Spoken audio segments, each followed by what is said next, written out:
अस्सलाम वालेकुम नाज़रीन, मैं ਤੁਹਾਡਾ ਹੋਸਟ ਰੋਮਰ। ਤੁਸੀਂ ਮੇਰਾ YouTube ਚੈਨਲ ਦੇਖ ਰਹੇ ਹੋ ਰੋਮਰ ਮਲਟੀ ਟ੍ਰੈਂਡ DRC। ਅੱਜ ਤੁਹਾਡੇ ਨਾਲ ਮੱਖਣੀ ਕੜਾਈ ਦੀ ਬੜੀ ਫੇਮਸ और बड़ी स्पाइसी और ज़बरदस्त रेसिपी शेयर करने लगे हैं।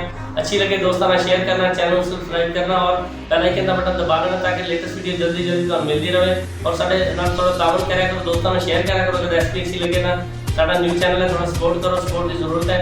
ये मसाला जात नौ चैनल स्टार्ट करते हैं बनाना। मखनी कढ़ाई लिए असी 1 किलो लिया चिकन, एक मीडियम साइज़ का प्याज, 4 मीडियम साइज़ के टमाटर, 1 कप दही, लहसुन अदरक का पेस्ट 1 चम्मच, 4 अदद सब्ज़ मिर्चा, आधा चम्मच नमक, आधा चम्मच लाल मिर्च, आधा चम्मच हल्दी, आधा चम्मच ज़ीरा पाउडर, आधा चम्मच गरम मसाला, 1 बड़ा चम्मच धनिया पाउडर, आधा चम्मच दड़ा मिर्च।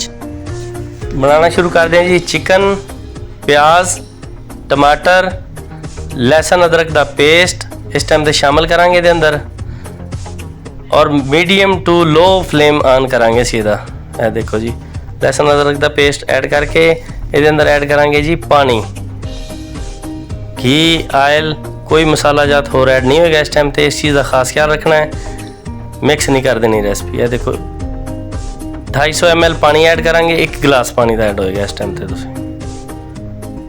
ये देखो जी पानी ऐड हो गया ये अंदर। 10 मिनट लिए इन्हू ढक के पकावांगे मीडियम टू लो आंच पे। 10 मिनट हो गए ने, देखते हैं हम फाइनल लुक चेक कराते हैं। माशाल्लाह ये देखो जी, माशाल्लाह माशाल्लाह चिकन बिल्कुल वाइट हो गया है, टमाटर टेंडर हो गए ने, प्याज लहसुन अदरक का पेस्ट बिल्कुल हल हो गया है अंदर, ताकि मसाला ज़बरदस्त किस्म का मसाला बनेगा। मसाले अंदर कोई चीज़ नहीं होगी। छिलके रिमूव कर लेंगे टमाटर दे, देख लो बिल्कुल नरम हो पाएंगे टमाटर थोड़े 10 मिनट बाद। देखो बिल्कुल हल्का जो पकड़िया सी छिलका अलग हो गया। छिलके सारे रिमूव कर लेना है अच्छी तरीके ना, ताकि लुक दी अच्छी बनेगी कढ़ाई दी। माशाल्लाह हर चीज़ अलग हो जाएगी, देखना बेहतरीन बन जाएंगे ज़बरदस्त। छिलके रिमूव कर लेने। पानी देखो बिल्कुल खुश्क होने के नज़दीक है। हुण इहदे अंदर असी घी या आयल ऐड करांगे। इस टाइम पे आके घी असी इहदे अंदर ऐड करांगे तकरीबन 2 चम्मच, 100 ml के करीब। घी होवे तो 100 ग्राम, आयल होवे तो 100 ml। ਅਸੀਂ ਇਹਦੇ ਕੁਕਿੰਗ ਆਇਲ ਐਡ ਕਰ ਰਹੇ ਹਾਂ। ਤੁਸੀਂ ਘੀ ਜਾਂ ਦੇਸੀ ਘੀ ਵੀ ਐਡ ਕਰ ਸਕਦੇ ਹੋ, ਆਪਸ਼ਨਲ ਹੈ। जो चीज़ अवेल होवे ऐड कर लेना। देसी घी मिल जाए तो फिर तो अल्लाह पाक दी नेमत ने माशाल्लाह। बड़ी जूसी, जायकेदार और बड़ी आला रेसिपी है। ट्राई लाजमी कराया करो। रेसिपी साड़ी बड़ी आला रेसिपियाँ ने साढ़े कोल, अच्छी रेसिपियाँ पाने दोस्तों ने शेयर कर दिया करो। न्यू चैनल है, सपोर्ट हो जाती तुहाडी तरफों। ए देखो जी मसाला ज़्यादा ऐड करन लगे हैं। नमक, लाल मिर्च, हल्दी पाउडर, धनिया पाउडर ते दड़ा मिर्च इस टाइम ते ऐड करांगे। ए जी धनिया पाउडर चला गया अंदर, ए दड़ा मिर्च। बाकी दे 2 मसाला जात वो जिस टाइम दही ऐड करांगे उस टाइम ऐड होंगे, फिलहाल वो नहीं ऐड करांगे। ए देखो 2 मसाले असी बचा के रख लेने, जिस टाइम असी दही ऐड करांगे बाद में ऐड होंगे, फिलहाल नहीं होंगे। इन्हों चलाते 2 तो 3 मिनट के अंदर फ्राई करांगे आयल के अंदर मसालियां नूं, ताकि इन्हों का कच्चापन दूर हो जाएगा। मीडियम टू हाई फ्लेम है इस टाइम साडा। एक चीज़ तो गाइड कर रहे हैं, इसी तरह बनाओगे तो इंशाल्लाह ताला लाजवाब जायका पाओगे। मेहमानों लिए बनाओ या अपने लिए बनाओ। देखो 3 मिनट हो गए ने माशाल्लाह। लुक चेक करो, टमाटर बिल्कुल इसके अंदर मिक्स हो गए ने, मसाला बन गया है। प्याज या कोई चीज़ तो नज़र नहीं आएगी, बिल्कुल ग्रेवी ज़बरदस्त किस्म की बन के तैयार हो जाएगी। ये देखो आयल अलहदा हो रहा है साडा, मसाला बिल्कुल बुनाई के नज़दीक हो गया है। ज़बरदस्त लुक निकल आ रही। कलर चेक कर लो, अच्छा कलर निकला है, ज़बरदस्त बन रही है माशाल्लाह। देखो थोड़े बहुत टमाटर है तो उन्होंने थल में से कर देंगे ताकि चिकन तो मज़ीद गल जाएगा, अच्छी तरीके से बन जाएगा। ज़बरदस्त ज़बरदस्त जी। हम इस टाइम तो असी थोड़ी आँच दी करांगे स्लो। देखो मीडियम टू लो कर लवांगे आँच नूं,